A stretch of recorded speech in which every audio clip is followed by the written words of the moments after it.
We stumbled upon this idea way back in 2013 when we were working. I had just joined a fellowship program by Stanford CDR and Ahmedabad University. And this particular concept got evolved because I come from a paramedical background, and my partner, who also happens to be the co founder, he was in IT business since 12 years. Found a common ground where we realized that uh, doing something in preventive healthcare, especially in women's space, is essentially important because when we talk about 2013, 14, that time, that era, before the internet explosion happened with Geo in 2016, there weren't many sources or platforms where women could get information, women or young girls could get information about sexual and reproductive health. After COVID, people have realized the importance of healthcare, importance of preventive health, and due to the accessibility of YouTube and Instagram, today there are a lot of creators, content creators, who are specifically talking about health within, let's say, 30 seconds.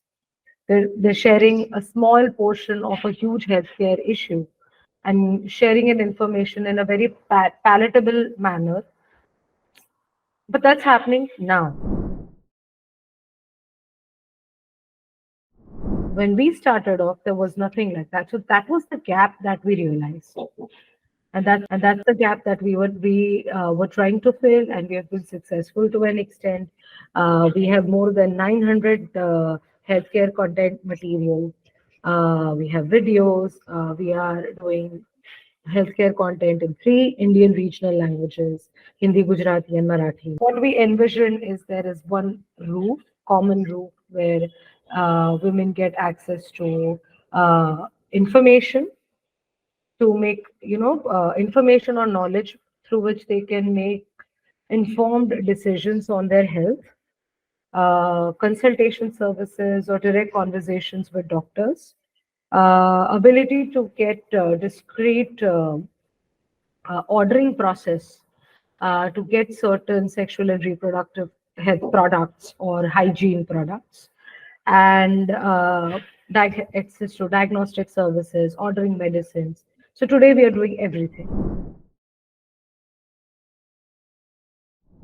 It's a very sad way, sad precedent set by COVID, but at least it has made more people aware of healthcare, and I think that's a very good trend in terms of market acceptance for startups and companies that are trying to innovate or trying to introduce, solve accessibility issues in the domain of healthcare.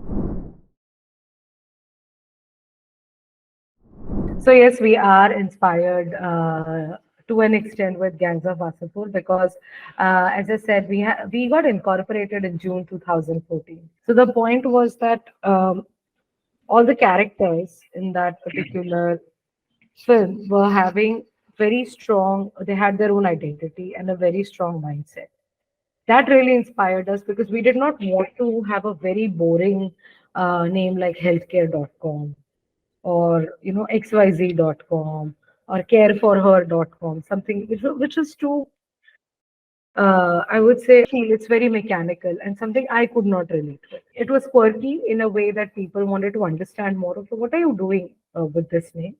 And yes, we do have our own trademark on OoWomaniya, by the way. We have a legit trademark on using this name and using it as part of our platform and company. Yes, as our brand, we have paid for that. So we have the ownership of that brand as well. And that is the reason that the song or the movie was about female characters who were not just tagging along, they had mind and brain of their own. They did things of their own.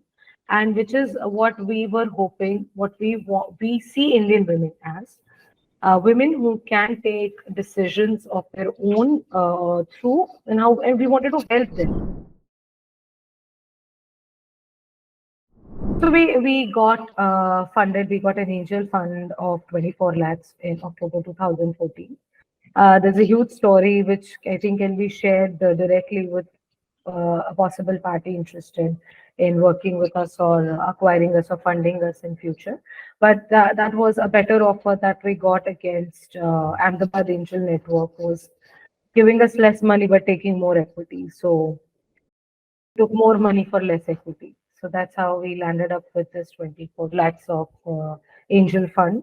And after that, we started raking in revenues from January 2016.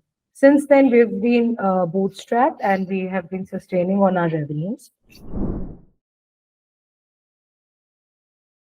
We do not have a subscription-based service. We have an ad hoc basis user service. So there are two divisions. There are B2B and B2C divisions. B2B is basically when we charge companies for corporate wellness programs, or there are healthcare brands, the products or services who want to uh, educate users regarding their own product. For example, PSafe was one of my first clients, Sirona, Zoe Nutrition, Urban Company, they have been my clients. So we do a lot of sponsored or featured content, native ads.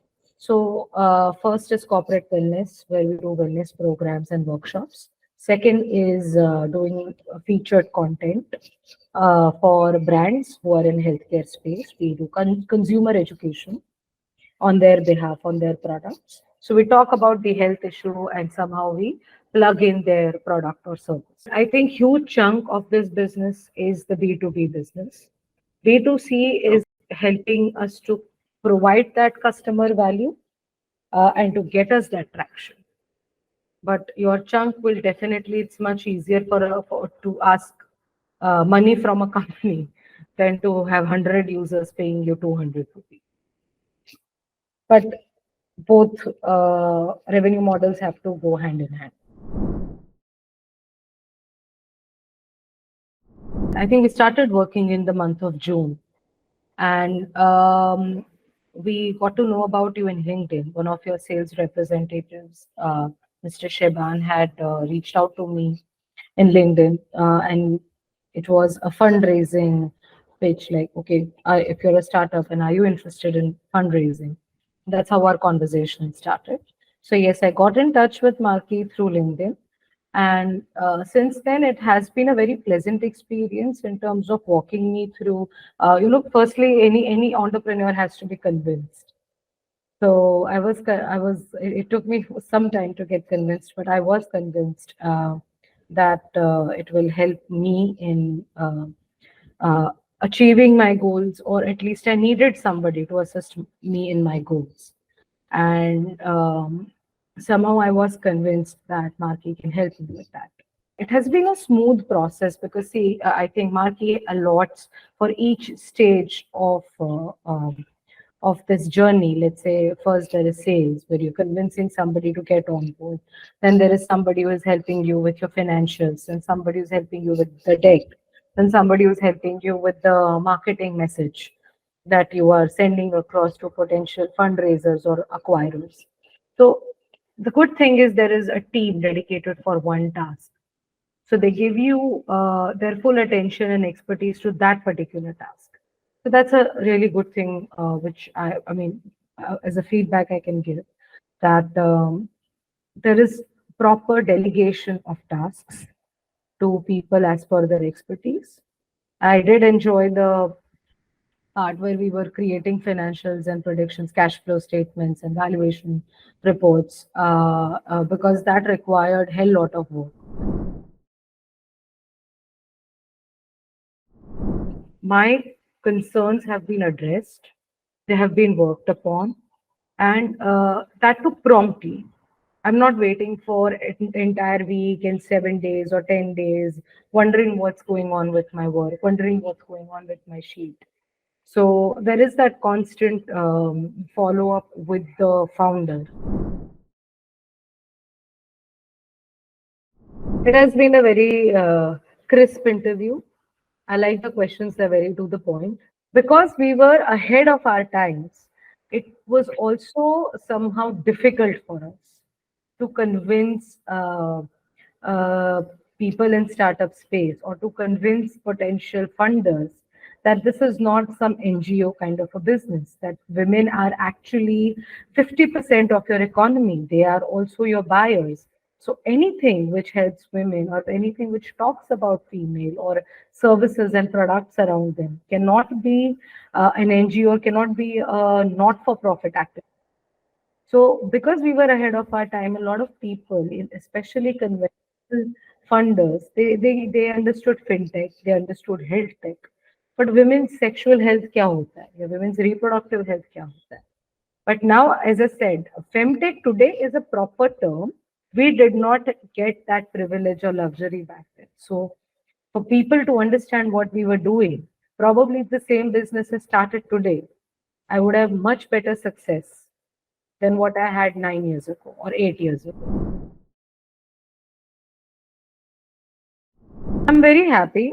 They've helped me around with the decks, although that was not a part of our understanding. But I did have a deck ready. But despite that, they helped around with the deck, and they gave their inputs, they gave their feedbacks. The most fruitful part of this entire association of 3 4 months has been the financials making. So I think that it's financial modeling, because that was really tricky for internet businesses. It is usually a little tricky because you do not have hard assets.